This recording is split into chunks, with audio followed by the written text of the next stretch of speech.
సాంకేతిక పరిజ్ఞానంతో కూడిన వ్యవసాయం ఎలా చేయాలో రైతులకు తెలియజేయడానికి సిద్దిపేట జిల్లా హుస్నాబాద్ మార్కెట్ యార్డ్లో రాష్ట్ర ప్రభుత్వం తరపున 3 రోజుల పాటు రైతు మహోత్సవం కార్యక్రమాన్ని నిర్వహిస్తున్నట్లు జిల్లా కలెక్టర్ మను చౌదరి తెలిపారు. ఈ మేరకు హుస్నాబాద్ మార్కెట్ యార్డ్లో ఏర్పాటు చేసిన తెలంగాణ రైతు మహోత్సవ కార్యక్రమంలో ఏర్పాటును అధికారులతో కలిసి కలెక్టర్ పరిశీలించారు. ఈ నెల 6, 7, 8 తేదీలలో 3 రోజుల పాటు రైతులకు నూతన సాంకేతిక పరిజ్ఞానంతో కూడిన వ్యవసాయం, వాణిజ్య పంటలు, ఆయిల్ ఫామ్, వ్యవసాయ రంగంలో నూతన విధానాలను తెలియజేయటమే ఈ యొక్క కార్యక్రమం ముఖ్య ఉద్దేశమని కలెక్టర్ మను చౌదరి తెలిపారు. కార్యక్రమానికి సిద్దిపేట జిల్లా నుండే కాకుండా చుట్టుపక్కల జిల్లాల నుండి కూడా సుమారు 10,000 మంది రైతులను బస్సులలో తీసుకురానున్నట్లు వెల్లడించారు.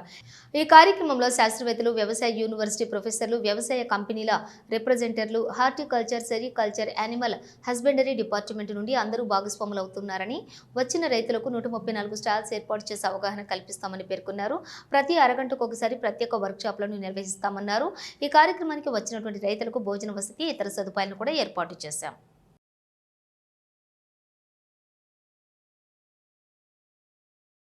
కాకుండా చుట్టుపక్కల ఉన్న కరీంనగర్ జిల్లా కావచ్చు, హన్మకొండ కావచ్చు, జనగామ జిల్లా కావచ్చు, అక్కడి నుంచి ఫార్మర్స్ అందరినీ కూడా మొబిలైజ్ చేసుకొని మనకి ఇక్కడ 3 days ఏదైతే ఈవెంట్ ఉందో అందులో రైతులకి సంబంధించినంత వరకు అవగాహన కల్పించటము, అదేవిధంగా టెక్నాలజీకి సంబంధించి పరికరాలు, పరిజ్ఞానము, వారికి సాంకేతికతతో కూడిన వ్యవసాయం ఏ విధంగా చేయాలి, వాణిజ్య పంటలు ఏ విధంగా ఉంటాయి, ఆయిల్ పామ్ కల్టివేషన్ ఏ విధంగా ఉంటుంది, ఇట్లా రైతులే కాకుండా మనకి ఫార్మర్ ప్రొడ్యూసర్ ఆర్గనైజేషన్స్, శాస్త్రవేత్తలు, మనకి అగ్రికల్చర్ కాలేజెస్ నుంచి ప్రొఫెసర్స్, మనకి డిఫరెంట్ అగ్రికల్చరల్ కంపెనీస్ నుంచి కూడా representatives, agriculture, horticulture, sericulture, animal husbandry department officials అందరూ కూడా ఇందులో భాగస్వాములు అవుతారు.